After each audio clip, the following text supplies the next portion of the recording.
Hey guys, welcome back to Ozarks Prepared, where we're going to teach you not only how to prepare, but how to survive and to thrive. If that's something you're interested in, go ahead and subscribe to this channel. So today we're going to be addressing a viewer question. She says she's a new prepper and she lives in an apartment and she's got some storage issues. So today we're going to address how to prep if you're in an apartment or you're in a small house and you have storage issues. Let's get to it.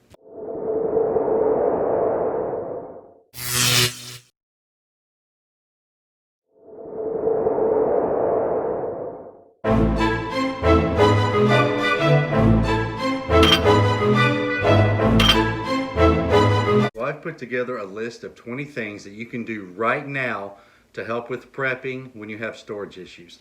Now again, there are a lot of other things out there and you need to cater things to your situation depending on where you're at. But this is something you can do now. So the first one is knowledge. And I know if you're a regular viewer of this channel, I beat this into the ground and there's a reason for that. Knowledge is your most important prep. I'll take anybody on my team any day who has knowledge, maybe even over somebody who has a ton of preps but don't know how to use it. So learn about the different things that could happen in your area, what your area is prone to. Know your neighbors, know your layout, where's the closest water source, what can I forage around that I can eat. Really build up your knowledge because the knowledge won't take up any space and it's going to save your life. Now the second thing that you can do on this list you should already have. You should have a get home bag and you should have a bug out bag.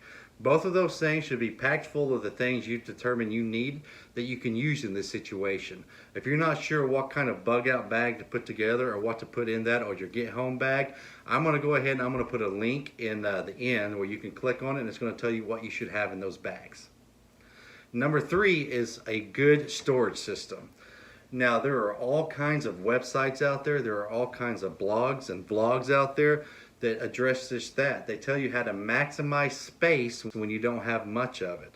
I would suggest getting on Pinterest and Googling how to do that. But you have things like under the bed organizers, you have hang on the door organizers, you have shelving systems, you have food prep systems. There's several things you can do to maximize the space you do have. Now I'm not talking about cluttering your apartment or cluttering your house. Nobody wants to live in that. Prepping is not about not enjoying life. Prepping is about enjoying life and being able to further that life just by being prepared. So you don't want to clutter yourself, but I guarantee you have things in your house, know how small it is, that you can take advantage of. Number 4 kind of goes hand in hand with that. And number 4 is rent a storage unit. If you have the means, I would suggest finding a storage unit that is in close proximity to your house or your apartment. And you can get anything from little 3x5s all the way up to 20x20s and even more. They're usually pretty cost effective and you can even get them heat and air controlled. And that's a great thing to have. Let's say you only have the space to have 30 to 90 days worth of stuff in your house. If you've got a safe way to get to a place to where you've got a year to 3 years, that's worth it. So look into storage systems. Number 5, learn to grow herbs and sprouts indoors. If you live in an apartment and you don't live in a house, you're not going to be able to have your own garden unless you have a community garden. And if something does happen, a community garden is going to be the first thing that people go to. So you need to learn how to do some herbs and some sprouts in your apartment. Now there are kits you can get, starter kits to show you exactly how to do this. They don't take up much room and they are very easy to do. It's a good thing to have on hand so you can add it to the main staples that we'll be talking about later for food prep. So get online, learn how to do sprouts and herbs because it's going to save you a lot of time and it's going to be very filling. Number 6, you need to have a toolkit. Now a lot of you in apartments, you don't have to worry about that because the maintenance and the managers take care of it. But in a situation where society is collapsing, they're not going to be around to take care of it. So just a basic toolkit so you can fix things that you have on preps, or you can fine tune things in your apartment that's going to break, or even when you bug out, these tools will come in handy in building things. So you need to make sure you have the right tools and at least start with a little toolkit on Amazon or Walmart. You spend 20 to 30 bucks and believe me, it's going to more than pay for its investment. Number 7 is security. Now security is a big deal, especially in an apartment. So the first thing you probably need to look at is spending a little bit more money on better locks, door bolts, different things like that where you can just switch them in and out. The second thing you need to look at is getting some of those systems that go up under the doorknob and get down to the floor, or brace your door against the walls on either side. What you're trying to do here is just slow down people from getting in. If that buys you an extra 2 to 5 minutes, it's going to give you more time to get prepared and execute your plan if you get in. You know, there's also ways that you can fortify your windows, and you want to do that from the inside. So there's a system you can put slots on the top and the bottom of your windows, and you can slip plywood through there. Now, I know that's going to darken your house, but if you're in an area that's really rough, or you're really worried about neighbors, again, that's going to buy you quite a bit of time for when they're trying to get in, and it might just deter them because there's going to be a lot of other apartments against there. So anything you can do to make it harder for people to get in, you need to do. And also on the security and the personal safety, you know, I don't know about your open carry beliefs or your gun beliefs, but you know, having some of those on hand, having some knives on hand, some mace, just anything that can deter people from coming in, make them think twice, is going to buy you some time. Number 8, have a fire and an escape plan. You know, in an apartment or even in a house, but especially in an apartment when there's a lot of people around you, there's no telling who could start a fire. You need to have the right tools like the fire hydrant and different ways to put out fire on, and you don't need to have a plan. You need to do drills. So if there's a fire and it's to where you can get out the front door, make sure everybody knows how to get that. But if it's one you need to get out your window, make sure you have the tools to get out your window, especially if you're up high. If you have a rope ladder or anything like that, and practice that. The last thing you want to do is have that fire coming through. You've never practiced it. You don't know how to get out the window.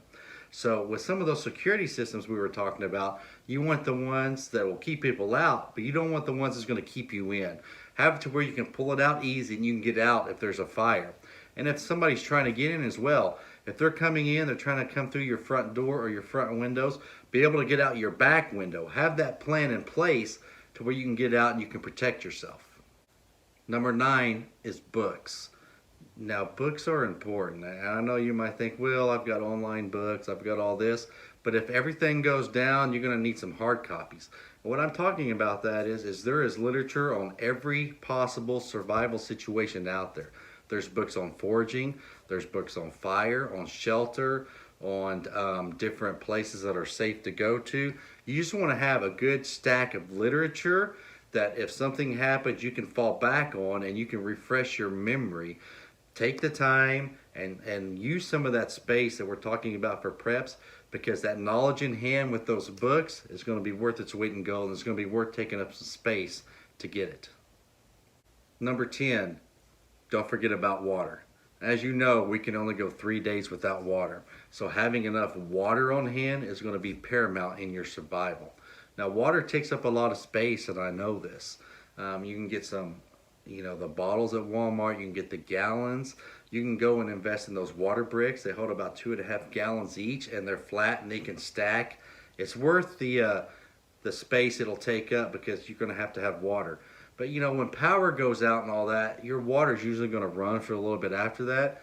So you need to fill up your tubs, fill up your sinks, make sure you have that. That's plenty of gallons there. And then you're going to need to have the other storage we talked about.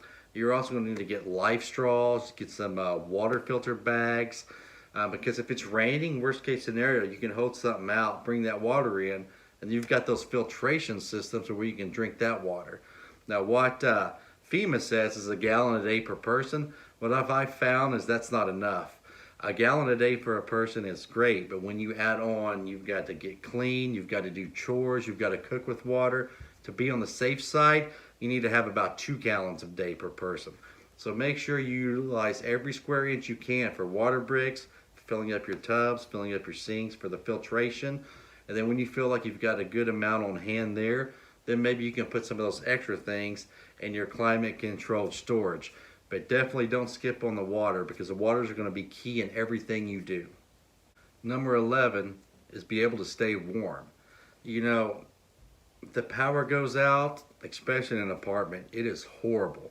You do not want to be sitting in an ice box. So make sure you have blankets, make sure you have sleeping bags, you have thermal blankets, coats, toboggans, scarves. Anything you can to keep warm, you need. 12 is lighting. So if the power goes out, and especially if you got the plywood on your windows, it's going to be dark in your house. So you want to make sure you have some battery or solar powered headlamps. You want some lanterns. You want some hand crank radios that have the flashlights on them. You want the emergency 36-hour candles. You want to make sure you have access to light, because you're not going to be able to do anything if you can't see.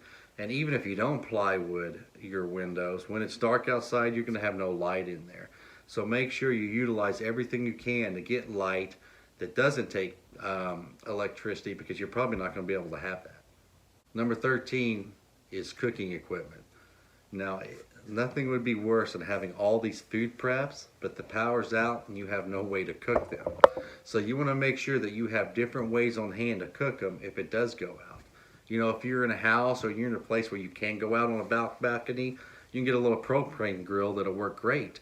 If not, you can get an battery operated smokeless grills. They're selling those now, and those actually work really well. Just have ways to recharge the batteries you need for them. You can take a coffee can and turn that into a little rocket stove. Just make sure that you have different ways to cook the food that you have prepared, because if you don't have a way to cook it, it's not going to do you any good. Number 14, you want to prep things that have multiple uses. And what I mean by that is, when you're in a confined space, you want a tool that's going to do 2, 3, or 4 things, not just one tool per item. So things like knives that could have, obviously it's a knife, maybe it's got paracord around the handle, maybe it's got a flashlight on it, a can opener on it, a compass. You want things that are going to serve more than one purpose. Toilet paper, you know, you can use that for sanitation, for cleaning things up, for starting fires. Hand sanitizers as well, good for cleaning, for disinfectant, for starting fires. Chapsticks have many uses.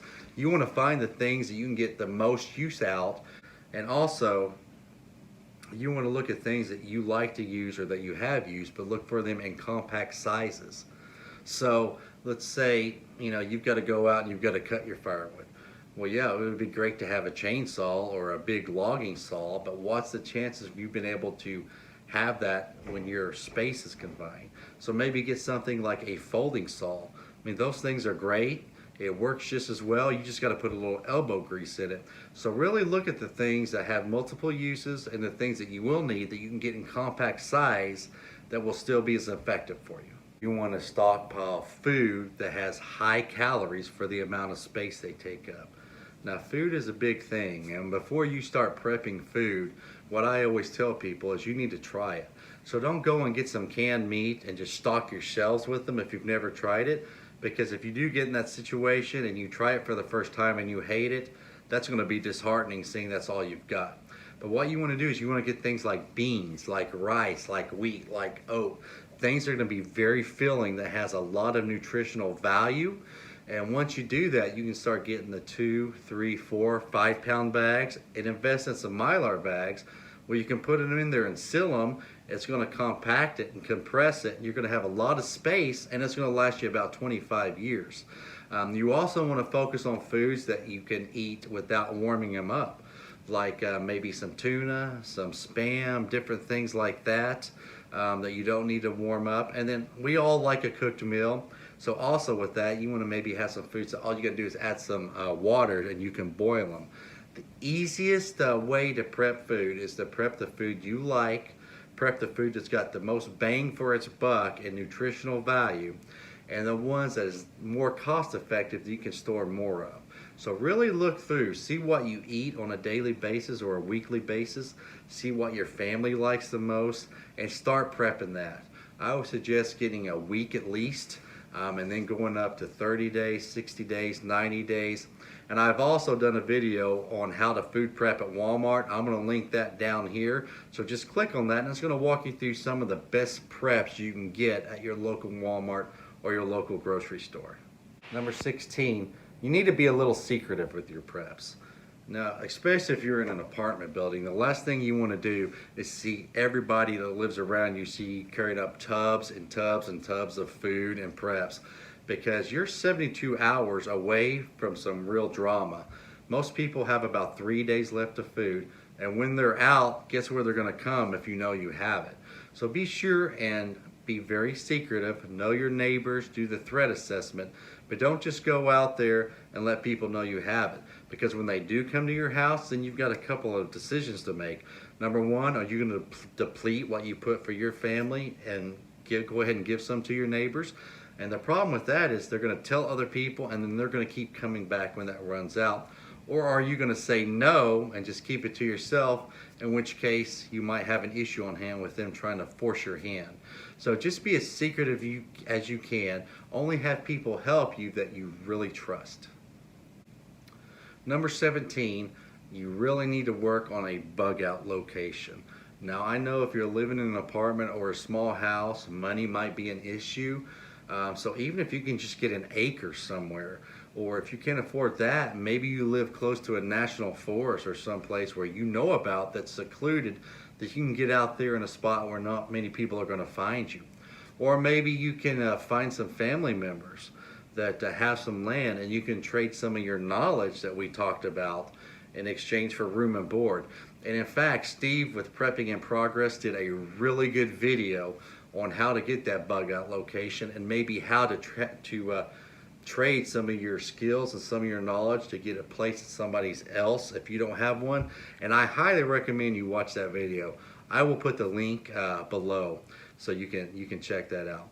But a bug out location, and it's no matter where you're at, whether you're in a huge mansion or not, chances are one day you're going to have to bug out, and especially if you're in a place with limited space.